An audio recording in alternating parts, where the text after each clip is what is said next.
जैसे कि हमने लास्ट एपिसोड में देखा, साव फैमिली ई फैमिली के अंदर विजिट करती है। तो अब आगे इस पार्ट की शुरुआत भी उसी सीन को दिखाते हुए होती है, जहाँ पर हम देखते हैं सावन आ चुका था। अब सावन को देखने के साथ ही सब लोग काफी खुश हो गए। सावन आगे बढ़ते हुए कहता है, मेरे ख्याल से आपको पीछे हट जाना चाहिए। ये सुनने के बाद भी यंग मास्टर की नजर सावन पे आ जाती है। वो कुछ सोचते हुए कहता है, मैं गलत नहीं हूँ तो तुम सावन होंगे। मैंने तुम्हारे बारे में काफी सुन रखा है, तो इसलिए मैं चाहता हूँ कि तुम और तुम्हारे लोग यहाँ से चले जाएं, क्योंकि ये मामला ई फैमिली और हमारे बीच की है। जिस वजह से मैं चाहता हूँ तुम यहाँ से चली जाओ, और ऐसा करने की वजह से तुम हमारे एक दोस्त बन सकते हो। ये सुनने के साथ ही सावन कहता है, मुझे इन सभी में दिलचस्पी नहीं है, तो अब क्या तुम फोर्स का इस्तेमाल करोगे? ये सुनने के बाद यंग मास्टर कहता है, आप हमारी पावर के बारे में नहीं जानते, इसलिए मैं चाहता हूँ आपको फिर से एक मौका देना।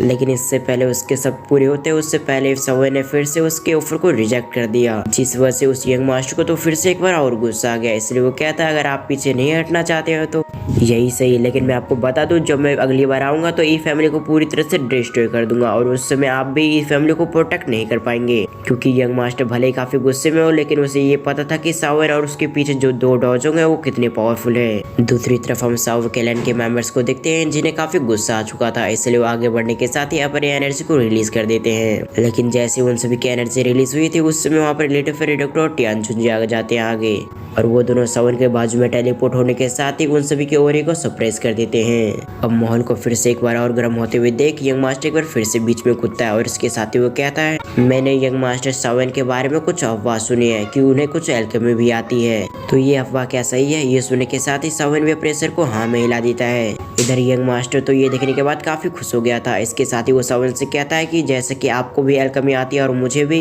तो क्यों ना हम दोनों अपनी एल्केमी से फैसला कर लें। अगर आप मुझे एल्केमी में हरा देते हैं तो मैं यहाँ से चुपचाप यहाँ से चला जाऊंगा बिना सिनलैंड को लिए ही, लेकिन आप हारते हैं तो आप अपने दोनों डॉजों के साथ यहाँ से चले जाएंगे। ये सुनने के साथ ही सावन पे इस पे नोट कर देता है, उससे कोई भी दिक्कत नहीं थी। दूसरी तरफ हम सिनलैंड के ग्रैंडफादर को देखते हैं, जो कि ये देखने के साथ ही काफी परेशान हो चुके थे। इसके साथ ही वो सावन के बाजू में आने के साथ ही उसे बताते हैं, ये जो यंग मास्टर आपके सामने है वो साउथलैंड का यंग मास्टर है। इसके साथ ही इसके एल्केमी की काफी तारीफें होती है, और इस पर्सन ने अपने 31 साल की उम्र में टियर 7 का एल्केमिस्ट बन चुका है, जिस वजह से मुझे नहीं लगता कि आपको इसके चैलेंज को एक्सेप्ट करना चाहिए। लेकिन जब वो देखते हैं कि सावन उनकी कोई भी बात नहीं सुन रहा, तो वो भी काफी हेल्पलेस हो गए, और इसके साथ ही वो वापस अपनी जगह पे आ जाते हैं। सीन शिफ्ट कर इधर हम यंग मास्टर को देखते हैं, जो कि अपनी फ्लेम को एक्टिवेट कर लिया था, और कुछ समय के अंदर उसने अपनी फ्लेम को किसी क्रिएचर के अंदर कन्वर्ट कर दिया, और उसके बाद वो सावन पे उस पर अटैक कर देता है।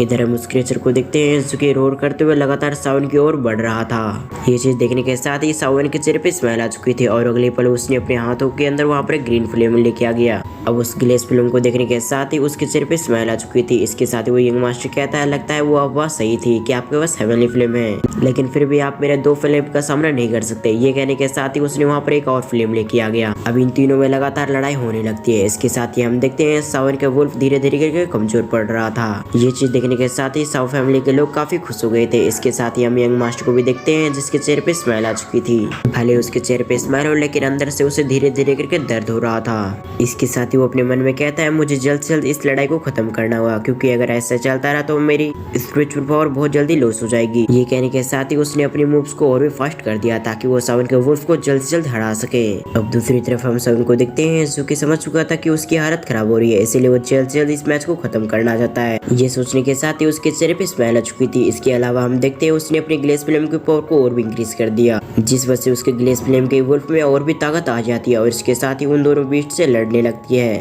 जब ये चीज यंग मास्टर और बाकी सभी ये देखते हैं तो थोड़ा सा हैरान हो गया था। इसके साथ ही वो अपने मन में कहता है, मुझे अब पूरी पावर लगानी पड़ेगी। ये कहने के साथ ही उसने अपने स्टोरिंग से 2 बोट निकाला। इसके साथ ही उसने अपने 2 फ्लेम को और भी निकाल लिया, और फिर यंग मास्टर एक साथ 4 फ्लेम को कंट्रोल करने लग गया था। ये चीज देखने के साथ ही सब लोग बहुत ज्यादा हैरान हो गए थे। इधर सीलन के ग्रैंडफादर कहते हैं, फिलहाल के लिए मैं भी 4 फ्लेम को कंट्रोल नहीं कर सकता, और इसके साथ ही उन्हें ऐसा लग रहा था कि अब सावन का हारना निश्चित है, जिस वजह से उदास हो चुके थे। लेकिन इससे पहले वो सही से उदास होते, उससे पहले सावन ने अपने वहाँ पर कई सारे पोर्टल्स को ओपन कर दिया, और इसके साथ ही वो यंग मास्टर की तरफ देखते हुए उससे कहता है, तुम तो सिर्फ 4 ही फिल्म को कंट्रोल कर सकते हो, लेकिन इसके बावजूद तुम इतने घमंडी हो।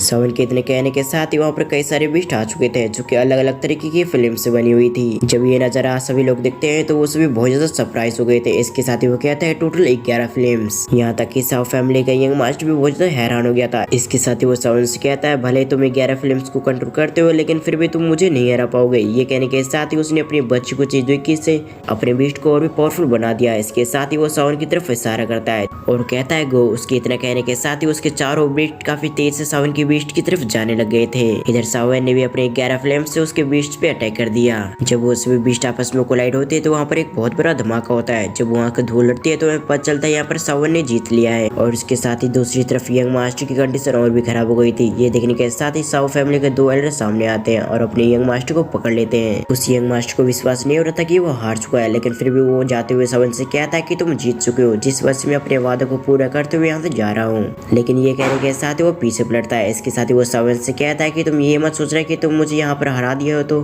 तुम पिल कंपटीशन में इतनी आसानी से पार्टिसिपेट कर सकते हो, वहाँ तुम्हारा कोई इंतजार कर रहा है। ये कहकर वो वहाँ से चला जाता है। सीन शिफ्ट होता है, हम देखते कुछ समय बाद जहाँ पर सीलन के ग्रैंडफादर यंग लेडी के बारे में बातें कर रहे थे। वो सावन को बताता है कि साउ क्लैन में एक लड़की है जो कि काफी कम उम्र के अंदर ही 70 ईयर के एल्केमिस्ट बन चुकी है और इसीलिए पिल टावर ने उसे अपना कोर मेंबर बना रखा है। और इसके साथ ही साथ वो पिल टावर की एक डिसाइपल भी है, जिस वजह से अभी नहीं पता आखिर उसकी करंट पावर क्या है। और जहाँ तक मुझे लगता है कि वो टियर 8 की एल्केमिस्ट अब तक बन चुकी होगी। और उस यंग मास्टर की बातों को सुनकर मुझे लगता है कि वो पिल कंपटीशन में इस बार जरूर पार्टिसिपेट करेगी। और इसके साथ ही मुझे ऐसा लगता है कि वो आपको रोकने की भी कोशिश करेगी।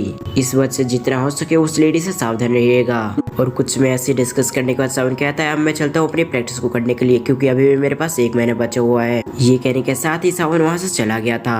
और इसी तरह देखते देखते सावन को 1 महीना और ट्रेनिंग करते हुए बीत जाता है। और इस बीच सावन ने कई सारे व्हील्स को रिफाइन कर लिया था, जिस वजह से वहाँ पर कई सारे लाइटिंग भी होती है। लेकिन वो हैरान कर देने वाली बात थी कि सावन के कमरे में लाइटिंग जाने के साथ ही गायब हो जाती थी। और फाइनली वो दिन आ चुका था जिस दिन उन सभी को यहाँ से रवाना होना था। और कुछ समय इंतजार करने के साथ ही सावन के कमरे का डोर ओपन होता है। वो सभी देखते हैं कि सावन की कंडीशन बहुत ज्यादा खराब हो चुकी है। इसके साथ ही उन्होंने महसूस किया कि सावन की स्पिरिचुअल पावर बहुत ज्यादा पावरफुल बन चुकी है। और कुछ समय उन सभी से डिस्कस करने के बाद वहाँ से सावन चले जाते हैं। अगली सीन में हम सावन को देखते हैं जहाँ पर उसने एक नया ड्रेस पहन लिया था, क्योंकि उसका पुराना गेटअप काफी खराब हो गया था।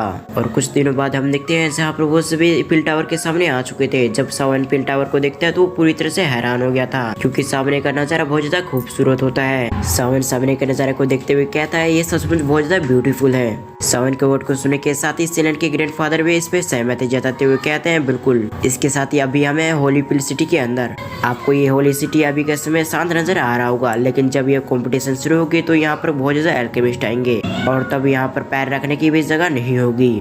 जिस पर सावन कहता है आपने बिल्कुल सही कहा, लेकिन अभी मैं जानना चाहता हूँ आखिर हम अभी जाएंगे कहाँ, क्योंकि सावन के पास पिल टावर से रिलेटेड बिल्कुल भी इंफॉर्मेशन नहीं थी। इधर सीलन के ग्रैंडफादर कहते हैं सबसे पहले हमें जाके थोड़ा सा रेस्ट करना चाहिए और उसके बाद हम जाएंगे पिल टावर के अंदर, ताकि हम आपके लिए एक बैच ले सके। और इसी सीन के साथ हमारा ये पार्ट यहाँ एंड होता है।